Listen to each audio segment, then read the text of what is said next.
โอเคเมื่อนี้อาจารย์จะมาสอนเกี่ยวกับการเขียนโค้ด HTML กับ CSS รวมกัน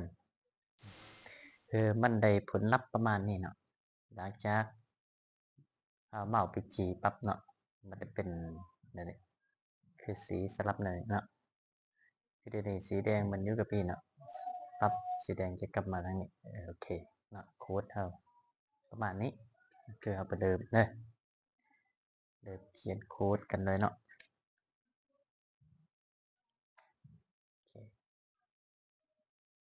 ก่อนอื่นนะเรามาฮอดนี่นะครับ new file ก่อนเนาะ new file ก่อนคือ Ctrl N เนาะ Ctrl N ปั๊บคือ new file นะครับต่างซื้อไฟล์ไปก่อนซื้อไฟล์ตัวนึงสมมติอาจารย์ต่างเป็น test เนาะเป็น test over เนาะ test over dot html เนาะ enter ปั๊บแต่มันจะได้นะแล้วส่วนตัวนี้นะส่วนที่เป็นสีตัวนี้มันเป็น division เนาะมันเป็น division ซะเราก็ไปกำหนด division นะโค้ดของ HTML นี่เราต้องมาเขียนอยู่ในระหว่างกลางของ body ตัวนี้นี่เพราะว่าตัว body ตัวคือนี่มันตัวเปิดนะตัวนี้มันตัวปิดเขียนอยู่ในระหว่างกลางตัวนี้คือ division เนาะคือ div แต่ว่าก่อนให้เขียนโค้ด CS คุมเฉพาะตัวใดตัวหนึ่งใดนะเราต้องไปประกาศ class หรือ id เนาะส่วนตัวนี้อาจารย์จะประกาศเป็น class นะ class class มันยัง class ในซื้อ class ในต่างตามที่เฮามักมันซื้อความหมายใดนะ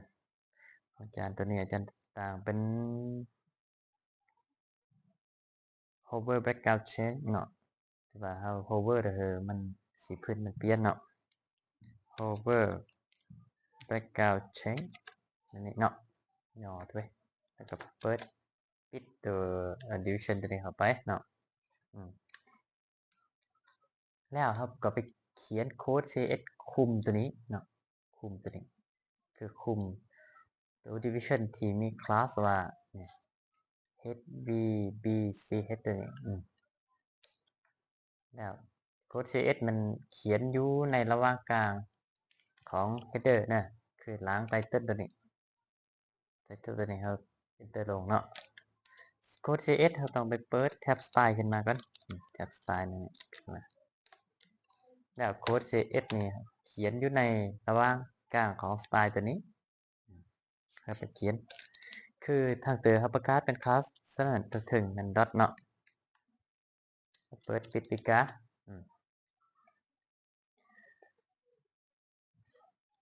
แล้วตัวนี้นะเขายักเอาเป็น2สีให้มันเป็นไงทางนี้แต่สีนึงทางนี้แต่สีนึงเนาะฉะนั้น2สีอยู่ในแบ็กกราวด์เดียวกัน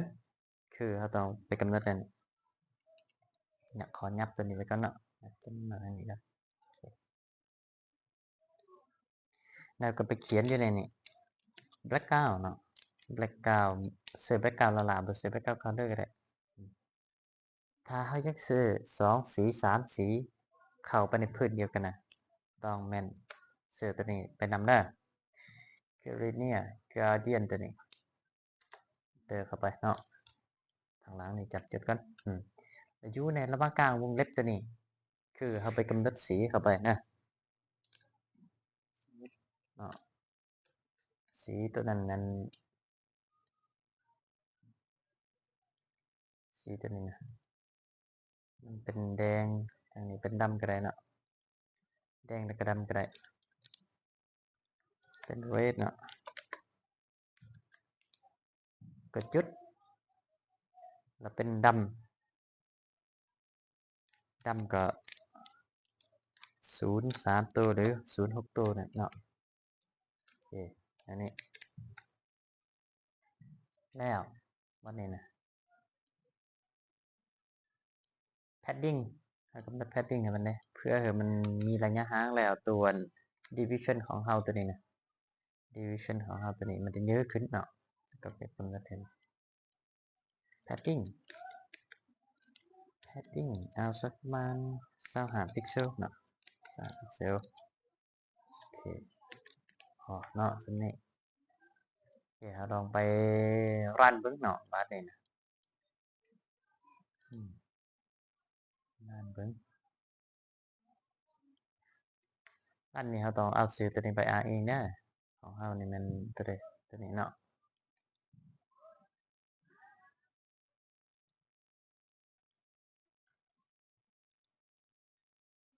rename ให้มันกันเนาะเราจะเอาลายสื่อตัวนี้ไปซื้อทั้งนี้ .html โอเคโอเคมาแล้วเนาะสีแดงมันตัวเทิงสีดำมันตัวเต๋อนะว่าเองมันเป็นตัวเต๋อฉะนั้น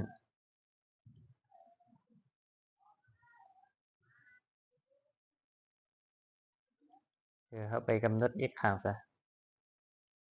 ตัวนี้ได้แบ็คกราวด์ของมันมาแล้วเนาะแบ็คกราวด์ของมันแล้วก็ copy ตัวนี้ไป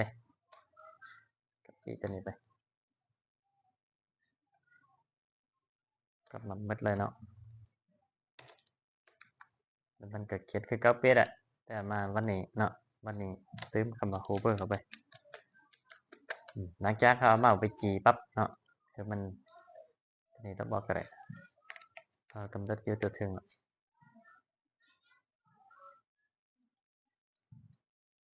สีปั๊บคือมันเปลี่ยนเนาะสลับสีเขาจะเห็นเอาสีดำเสื้อทั้งนี้0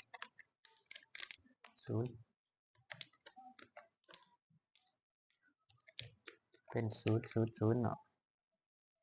ตัวทั้งนี้บอกเป็นสีแดงปั๊บโอเคจากนั้นแล้วก็ไปรีเฟรชด้วยจากนี้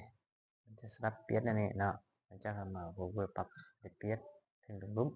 โอเค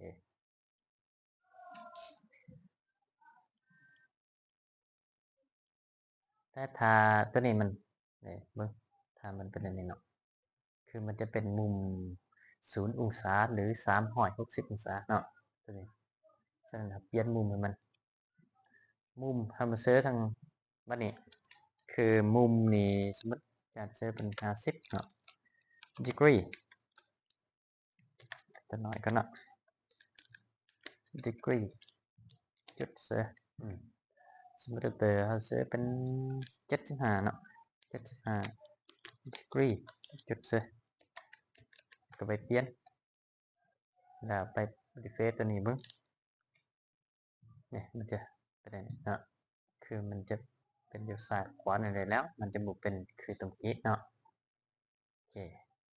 แล้วอีกอันนึงคือเมาส์ของเรามันยังปกติคือเก่าเนาะฉะนั้นเราไปกำหนดอันเคอร์เซอร์ของมันเคอร์เซอร์คือเป็น pointer ครับโอเคอันนี้เคอร์เซอร์เป็น pointer เนาะเนี่ยเราจะเข้าเมาส์ไปจีเนี่ยมันจะเป็นโอเคถือว่าจบเนาะ